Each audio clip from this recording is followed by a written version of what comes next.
MX vs ATV est une série de jeux de course à placer dans la catégorie des sports extrêmes. Apparue il y a plusieurs années déjà, elle mise avant tout sur le côté réaliste, sans oublier l'aspect spectaculaire. Dans le précédent épisode, la principale nouveauté était de pouvoir déformer en temps réel la structure du terrain, au guidon de quad, motocross et autres buggy. Rainbow Studios remet le couvert cette année en préparant la sortie prochaine de son nouvel épisode, MX vs ATV Alive. Cet épisode garde les bases de son prédécesseur en les améliorant. Conduite sportive et terrain boueux sont au programme dans cette suite qui inclut un tout nouveau système d'expérience. Le tout conservant un gameplay à la fois accessible mais parfois exigeant.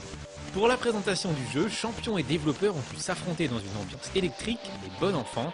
Prévu pour le mois de mai chez nous, cet épisode apportera son lot de nouveautés.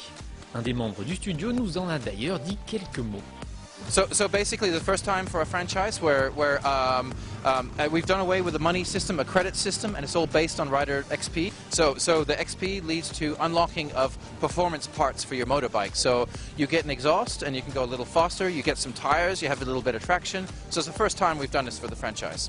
We're able to respond to what the community wants, to respond to what the players really want from the game. Because often when you make a game, you actually have no idea what people really want, and you hope that what you put in a game is what people want. So this time around, we're really watching how the response goes as we move through, and also allows us to be a lot more flexible with what we put in the game and put the right thing in the game for players.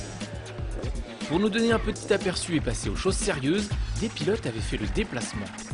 Une fois équipés, les spécialistes de la discipline FMX en ont profité pour montrer l'étendue de leur talent dans une épreuve de saut impressionnante. L'occasion pour nous d'aller à la rencontre de l'un d'entre eux.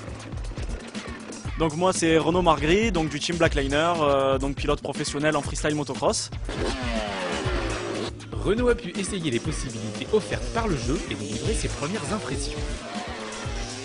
Alors moi les premières impressions étaient très bonnes dès le début. J'ai beaucoup aimé en fait le fait de dissocier donc du coup le pilote de la moto.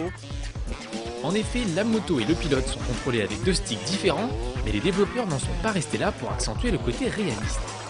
Il y a énormément de similitudes entre le jeu et le sport. Sur les deux temps, il y a des 125 cm3. Il faut beaucoup jouer avec l'embrayage sur ces motos parce que c'est des motos qui sont très puissantes, mais il y a tout qui est à haut régime, donc on joue souvent de l'embrayage. Dans le jeu, il faut jouer de l'embrayage aussi quand on sort d'un virage et tout.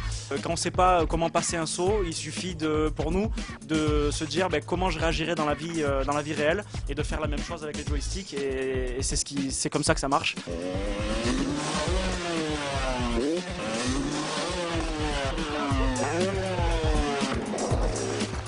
En ce qui concerne le freestyle, les développeurs ont inclus un très grand nombre de figures.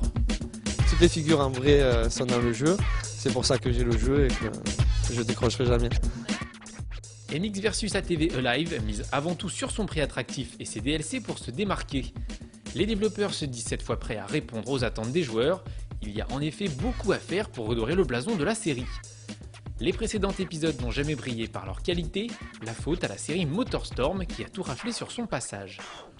On ne saurait donc trop vous conseiller d'attendre notre test avant de craquer.